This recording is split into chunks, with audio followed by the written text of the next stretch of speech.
You ever worked all your life for something and have it not work out? Dave Chappelle supposedly had it all, fame, fortune, but in a move that shocked the world, he gave it all up. You want something done right, I guess you got to do it yourself. What is going on? He could have filled up arenas. You're hearing on the news things like he's gone crazy. The worst thing to call somebody is crazy is dismissive. People were saying you went into a mental institution. Taking a man's livelihood away from him is akin to killing him.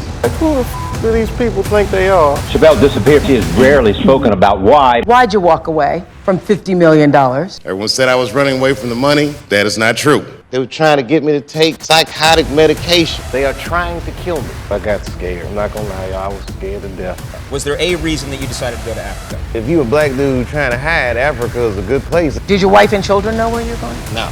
I was gone for 12 years. My God, I was trapped. About my family, what about my friends? What did you mean, Dave, when you described your father's death as the beginning of a terrible decline?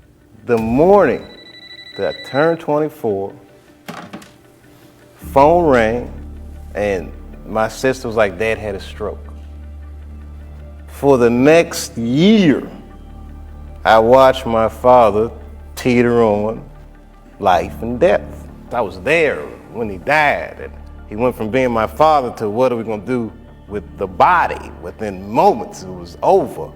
And I'm going through all this stuff, and this is the guy I would usually talk to. And I got to figure this out for myself. Dave Chappelle had one of the most popular comedy shows in America until the unthinkable happened. This is one sketch we did that was about this pixie that would appear whenever racist things happen. The pixie was in blackface because this was going to be the visual personification of the N-word. Somebody on the set that was white laughed in such a way.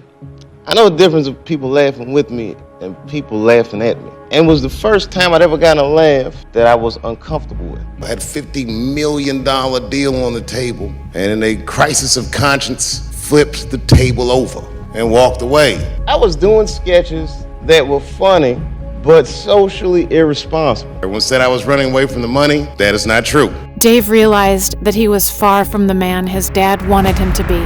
There was a certain consciousness that was the backdrop of my upbringing, you know. We would have like Malcolm X pictures hanging up in our house. My dad come and talk to me, and he's like, name your price in the beginning. If it ever gets more expensive than the price you name, get out of there.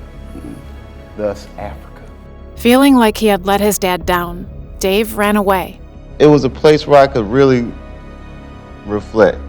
I felt really guilty about being asleep at the wheel. No matter how hard he tried, he couldn't hide from the chaos he'd left back home. I got a call from a journalist. Do you smoke crack? I said, what? Do you smoke crack? People were saying, though, that you were on drugs, you lost your mind, you went into a mental institution. The whole time, they're trying to convince me I'm insane. It was all these crazy questions, and I thought about never coming back. Did your wife and children know where you're going? No, which was a mistake.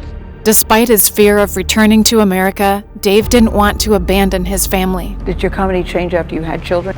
Everything changed after I had children. As far as I was concerned, I was done with show business. So I got scared. I'm not gonna lie, y'all, I was scared to death. And I didn't touch the mic. I watched the world go on without me. Seeing Dave struggle, his family tried to inspire him by taking him to see Maya Angelou. My mother and my godmother had tickets to see and I went with them. You were so incredibly engaged and poignant. You were saying things that I needed to hear. Maya's words were so powerful that Dave had to see her again. I think I need to talk to you. I'm scared of you right now. I know you're gonna just crush me in a minute. How? You're my grandson. No, I understand. How can I not listen to you and be elevated by you? It's important that each knows that there's a line beyond which you will not go. When lots of money is dangled before people's eyes, many times they will tell you yes when they know no. You continue to grow and you develop courage, the most important of all the virtues, because without courage you can't practice any other virtue consistently.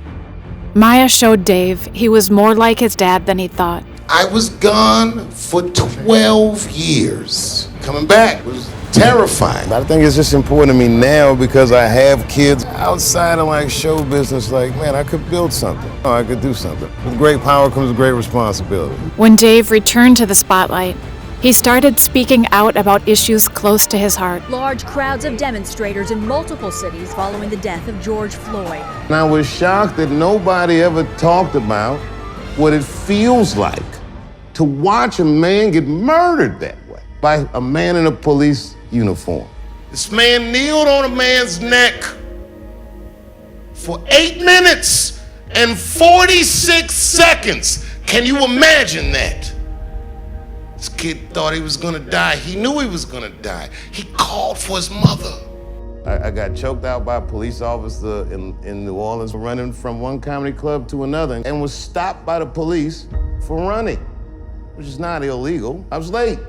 The cop assumed I was selling drugs. I don't mean to get heavy, but we gotta say something. By finding the courage to speak out, Dave started using his voice to build a better tomorrow.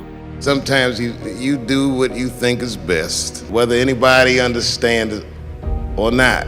You gotta keep your ethics intact because good and bad is a compass that helps you find the way. And a person that only does what's better or worse is the easiest type of person to control. It's okay to be afraid because you can't be brave or courageous without fear. The idea of being courageous is that even though you're scared, you just do the right thing anyway. What you do in your lifetime informs the generations that comes after you, something that is so much bigger than just ourselves.